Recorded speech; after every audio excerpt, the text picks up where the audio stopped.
पानी की मांग। अब मैं अगला पॉइंट बात करूं कि बेस एंड डिजाइन पीरियड क्या होते हैं। तो दो तरह के पीरियड यहाँ पे दिए हुए हैं। एक आपका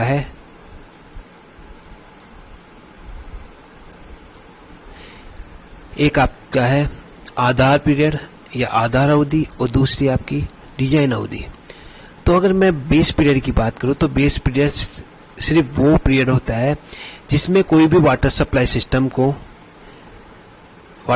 सिस्टम को सर्वे, डिजाइन और कंस्ट्रक्शन से, मतलब कि सर्वे, डिजाइन और उसके निर्माण के लिए कितनी अवधि की आवश्यकता है, कितने पीरियड की आवश्यकता है, उस पीरियड को हम कहते हैं बेस पीरियड। जैसे कि कोई भी कंस्ट्रक्शन है वाटर सप्लाई सिस्टम का, वो कितने साल में कंप्लीट हो जाएगा, इस पीरियड को हम बोलते हैं बेस पीरियड। तो ये जनरली आपका 2 से 3 साल तक का ही पीरियड रहता है, ठीक है। तो इसको 2 से 3 साल तक के लिए ही दिया जाता है। लेकिन आपका डिजाइन पीरियड क्या होता है?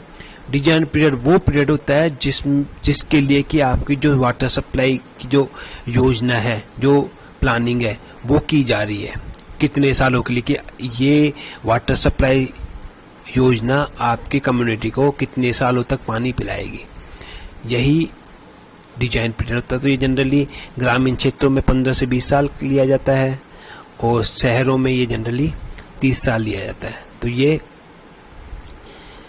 वो पीरियड है जिसके लिए कि किसी भी वाटर सप्लाई सिस्टम को डिजाइन किया जा रहा है। तो जनरली जो रैपिडली डेवलपमेंट वाले जो एरियाज होते हैं उनके लिए इस अवधि को जनरली कम ही अपनाया जाता है। क्यों कम अपनाया जाता है? क्योंकि वहाँ पे हो सकता है कि पहले पॉपुलेशन कम थी, अचानक से बहुत ज़्यादा हो जाए, तो उस कंडीशन के लिए फिर आपको पूरा सिस्टम चेंज करना पड़ेगा। तो इसके लिए आपको जो रैपिड डेवलपमेंट वाली कम्युनिटी है, सोसाइटीज है, उनके लिए इस अवधि को, डिजाइन पीरियड को कम रखा जाता है। तो अगर मैं यहाँ पे आप देख सकते हो कि बेस पीरियड और डिजाइन पीरियड दे रखा है 3 तरह की सोसाइटीज़ के लिए। एक है रूरल, मतलब गांव क्षेत्रों में अगर लो पॉपुलेशन है। देखो, पहली बात तो बेस पीरियड तो जनरली हर सबके लिए 2 से 3 साल का ही यूज़ किया जाता है। अब यहाँ पे मैं बात करता हूँ, अगर आपके गांव वाला क्षेत्र है और वहाँ पे पॉपुलेशन कम है, कम ग्रोथ हो रही है पॉपुलेशन में, तो वहाँ जनरली डिजाइन पीरियड 20 साल का रखा जाता है। लेकिन अगर population high population growth rate है, तो उस कंडीशन में आपका डिजाइन पीरियड गाँव में, रूरल क्षेत्र में 15 साल का रखा जाएगा। और अर्बन क्षेत्र के लिए ये जनरली 30 साल का या लगभग 30 साल तक रखा जाता है आपका डिजाइन पीरियड। तो इस तरह से आज की यूनिट यहीं कंप्लीट करते हैं। यहाँ पे आपके पास कुछ डिजाइन पीरियड्स दे रखे हैं अलग अलग कंपोनेंट्स के।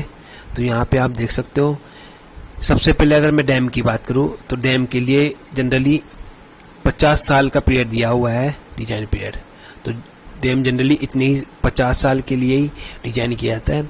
इनफिल्ट्रेशन वर्क जैसे कि वाटर हार्वेस्टिंग सिस्टम, इनको 30 साल के लिए डिजाइन किया जाता है। पंपिंग सिस्टम में जो सिविल वर्क है, जो कंस्ट्रक्शन वाले वर्क है, वो 30 साल के लिए। और motor, electric pump, water treatment units, और एक जो बैलेंसिंग टैंक वगैरह है, उनको जनरली 15 साल के लिए डिजाइन पीरियड दिया जाता है। उसके अलावा डिस्ट्रीब्यूशन सिस्टम को 30 साल के लिए और पाइप और कनेक्शंस को 30 साल के लिए।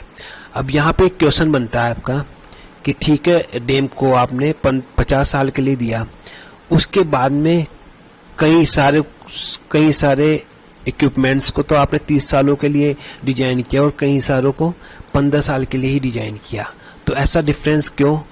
तो इसका आंसर ये है, क्या होता है कि जैसे सिविल वर्क है, पंप्स वगैरह का, या कनेक्शंस है, या पाइप्स वगैरह है, तो इनकी डिजाइनिंग में कोई तरह का अंतर नहीं आता है, ठीक है। तो इसलिए इनको तो 30 साल के लिए डिजाइन कर सकते हैं। लेकिन कुछ इलेक्ट्रिक वर्क्स है, वाटर ट्रीटमेंट वर्क है, इनमें रैपिडली चेंज होता रहता है हर 2 से 5 साल के अंदर। तो इस वजह से इनको लॉन्ग टाइम के लिए डिजाइन नहीं किया जाता, जिससे कि नई टेक्निक्स को, नई चीज़ों को हम जनरली यूज कर सके किसी भी सप्लाई सिस्टम में। इसलिए इनको सिर्फ 15 साल के लिए ही डिजाइन किया जाता है, अप टू 15 साल के लिए डिजाइन किया जाता है। तो इस तरह से ये यूनिट कंप्लीट करता है। अब एक लास्ट यहाँ पे एक क्वेश्चन बनता है कि यहाँ एक सवाल बनता है आपके लिए कि क्या वाटर सप्लाई सिस्टम को केवल उन क्षेत्रों में डिजाइन किया जाना चाहिए जहां पानी की कमी है या पानी की मांग को बनाए रखने के लिए आवश्यक है। Should water supply system be design only in the areas where there is scarcity of water or necessity to maintain the water demands? तो आपको ये खोजना है आंसर। इसका आंसर मैं अगले लेक्चर में बताऊंगा। तो आज के लिए इतना ही। जय हिंद, जय Bharat.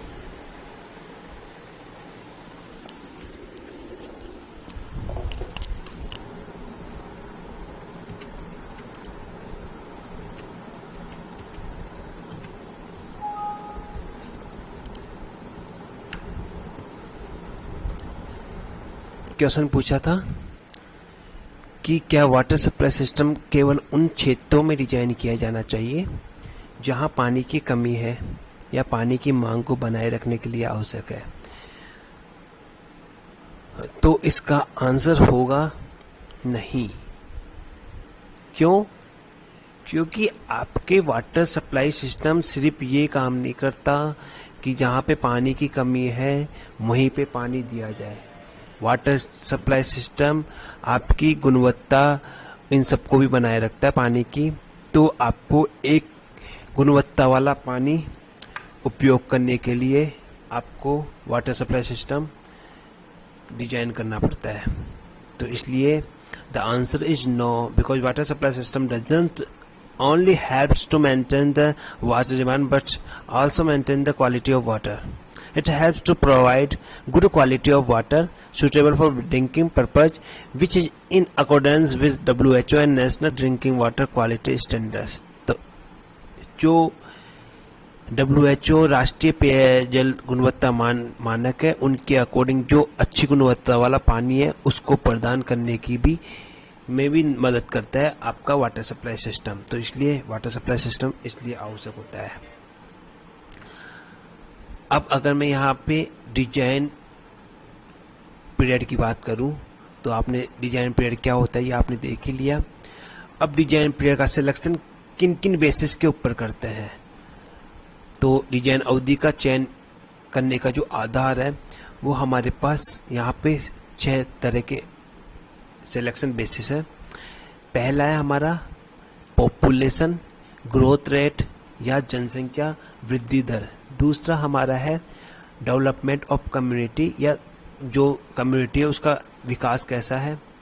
Useful life of component structure, जो कंपोनेंट्स उस स्ट्रक्चर में यूज हो रहे हैं उनकी यूजफुल लाइफ, उनका उपयोगी जीवन कितना है, ये भी डिपेंड करता है आपकी डिजाइन अवधि के ऊपर। नेक्स्ट है अवेलेबिलिटी ऑफ फंड्स, अपने पास फंड्स की कितनी उपलब्धता है ये भी डिपेंड करता है आपके डिजाइन अवधि का चयन करते वक्त। Rate of interest on borrowing, उधार पर ब्याज दर कितनी है ये भी डिपेंड करता है। और लास्ट है availability of water at source, ये बहुत इंपॉर्टेंट है, आपके स्रोत में पानी की उपलब्धता कितनी है। तो ये सब आधार हैं एक डिजाइन पीरियड को सिलेक्ट करने के लिए। तो अब इनके बारे में हम डिटेल डिस्कशन करेंगे। तो सबसे पहला पॉइंट आता है पॉपुलेशन ग्रोथ रेट, जनसंख्या वृद्धि दर। तो देखो सिंपल सी बात है, अगर उच्च जनसंख्या वृद्धि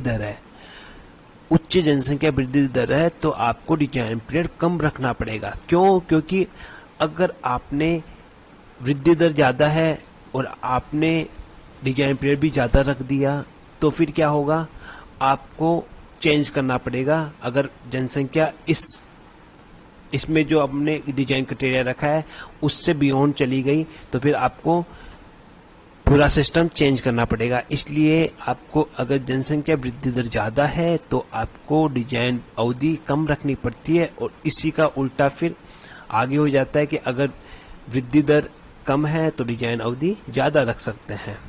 अब अगर मैं नेक्स्ट पॉइंट की बात करूं तो डेवलपमेंट ऑफ कम्युनिटी, आपके समुदाय का विकास कैसा है।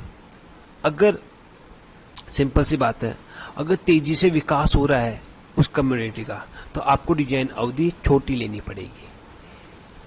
यहाँ पे आप सिमिलर इससे समझ सकते हो, जैसे पॉपुलेशन ग्रोथ रेट है सिमिलर, अगर आपका जो समुदाय है वो विकासशील है, ठीक है, तो उस अवधि में आपको डिजाइन अवधि छोटी लेनी पड़ेगी। और अगर आपका विकसित है या फिर तेजी से विकास नहीं हो रहा है तो उस कंडीशन में आप डिजाइन अवधि या डिजाइन पीरियड ज़्यादा ले सकते हो। अब मैं अगर नेक्स्ट पॉइंट की बात करूं, useful life of component structure, जो आप पाइप वगैरह यूज करोगे, जो आप उसके जॉइंट्स यूज करोगे, जो वाटर सप्लाई सिस्टम में आप प्यूरीफायर वगैरह यूज करोगे, तो इनकी जो लाइफ पीरियड है वो भी डिपेंड उसके ऊपर भी डिपेंड करती है आपकी डिजाइन अवधि या डिजाइन पीरियड। तो अगर इन घटक संरचनाओं का उपयोगी जीवन अधिक नहीं है तो आपको डिजाइन अवधि कम रखनी पड़ेगी, और अगर ये अधिक है तो आप डिजाइन अवधि ज़्यादा रख सकते हो। इसके बाद में अगला पॉइंट आता है अवेलेबिलिटी ऑफ फंड्स। अगर हमारे पास जो फंड्स है वो अगर सीमित है तो आपको डिजाइन अवधि कम रखनी पड़ेगी, और अगर आपके पास फंड्स सफिशिएंट है तो आप डिजाइन अवधि ज़्यादा रख सकते हो। तो ये डिपेंड करता है अवेलेबिलिटी ऑफ फंड्स के ऊपर, आपके पास फंड्स कितना है, ठीक है। उसके बाद में आता है rate of interest on borrowing. आपके जो अब जैसे कि जो भी वाटर सप्लाई सिस्टम रहेगा उस पर आप गवर्नमेंट को उधार लेना पड़ेगा, तो उस उधार पे रेट ऑफ इंटरेस्ट कितनी है या कैसी है वो डिपेंड करता है आपके डिजाइन पीरियड के ऊपर। तो अगर आपकी rate of interest on borrowing ज़्यादा है तो आपको ऑब्वियस है कम डिजाइन अवधि लेनी पड़ेगी, और अगर आपकी रेट ऑफ बोरोविंग कम है तो आप ज़्यादा डिजाइन अवधि ले सकते हो। जैसे कि जनरली हम कोई भी व्हीकल या होम लोन जो भी कुछ लेते हैं तो उसका भी हम जो अवधि होती है, पीरियड होता है, वो कैसे निर्धारण करते हैं। अगर आपकी ब्याज दर कम होती है तो हम जनरली ज़्यादा टाइम पीरियड चूज कर लेते हैं, लेकिन ब्याज दर अगर ज़्यादा हो तो हम कम टाइम पीरियड यूज़ करते हैं। तो सिमिलरली यहाँ पे डिजाइन पीरियड में भी यही कॉन्सेप्ट फॉलो होता है। इसके बाद में जो मैंने बोला था लास्ट और इम्पोर्टेंट पॉइंट क्या है, availability of water at source. जो आपका स्रोत है उसमें पानी की उपलब्धता कितनी है, ये बहुत इंपॉर्टेंट हो जाता है।